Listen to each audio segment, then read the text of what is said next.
I'm going to show you a couple of different ways to access Office 365, which are all of the Microsoft programs that you'll have access to and will be expected to use. This includes your email account, Word, PowerPoint, OneDrive, all of those things. So I'm starting off here on ManhattanVirtualAcademy.org. If you look up at the top where it says Student Resources, I'll click there. And then when Student Resources opens up, you'll see several different links: Infinite Campus, Office 365, Xello, and ReadyMath. When I click on Office 365, it says this includes access to your Outlook mail, and you can always bookmark these websites when we get there. So I'm already logged in, but I'm going to show you what it looks like if you're not. So for me, it says pick an account because I've been logged into Office 365 every day. So if you've already signed in from your USD383.org email, it may already be there and you can just click on it and it'll open up. If not, then you'll need to choose on or click on Use Another Account. And then you will sign in with your email address and password, that the same one you use to log into Buzz. So it's just going to be the one login that we use over and over again. So you'll get logged in, and then what you're going to see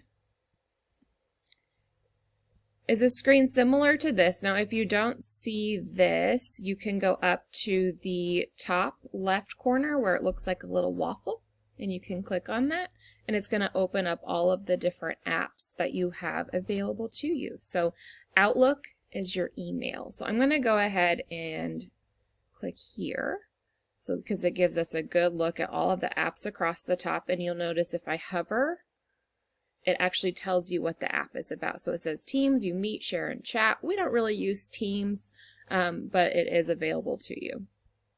Word is where you can write, share, and make real-time edits. So that's where if you need to write an essay or do an assignment and you need to type it up, Word is a great option. It's free, obviously. If we have access to Office 365, you can use Word whenever you want for free. You don't have to pay for it. Excel is where you can make spreadsheets. So it says budget, plan, and calculate. So you may or may not use Excel regularly, but some classes may ask you to do so. PowerPoint, you can make presentations there like slideshows, but there's tons of good PowerPoint or presentation software available to you, and your teachers will talk to you about expectations for assignments. Outlook, this is the big one. This is your email. So when we open up Outlook, we're looking at how do we communicate to teachers. So our teachers really go with email for their #1 source of communication. So get near and dear with Outlook. You'll want to check it every day, multiple times a day if you can, to see if you have any sort of communication from teachers, other classmates, etc. If a teacher emails you, you want to make sure that you respond. At least let them know that, hey, I read your email. So Outlook is your biggest one. I would open Outlook and I would bookmark it on the top of your internet browser.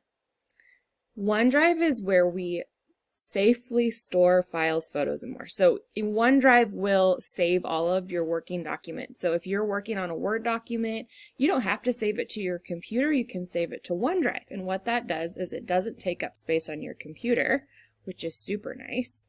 And it automatically saves stuff for you. So if you are saving stuff to your OneDrive account, inside of your OneDrive account, you can make different folders for all of your different classes.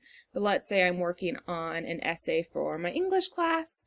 I'm working on it, and then I all of a sudden need to go take care of something else. What's nice is my computer is automatically going to save that essay to OneDrive. So I don't have to click on the save button. It's already just tracking all of my changes every single time. So I would highly recommend that you do start saving things to OneDrive. It also works great because that means that from any computer with an internet connection, you can go and access your files that have been saved to OneDrive. You just have to remember how to log back onto Office 365. Speaking of that, I have another way to show you how to get there. So I'm going to go ahead and do that. So if I go to USD383.org, I'm actually going to back up.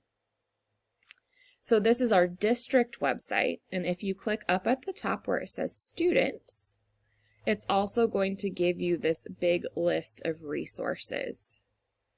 So similar to the resources we have listed on manhattanvirtualacademy.org, but Office 365 for Students is linked there as well as your student email.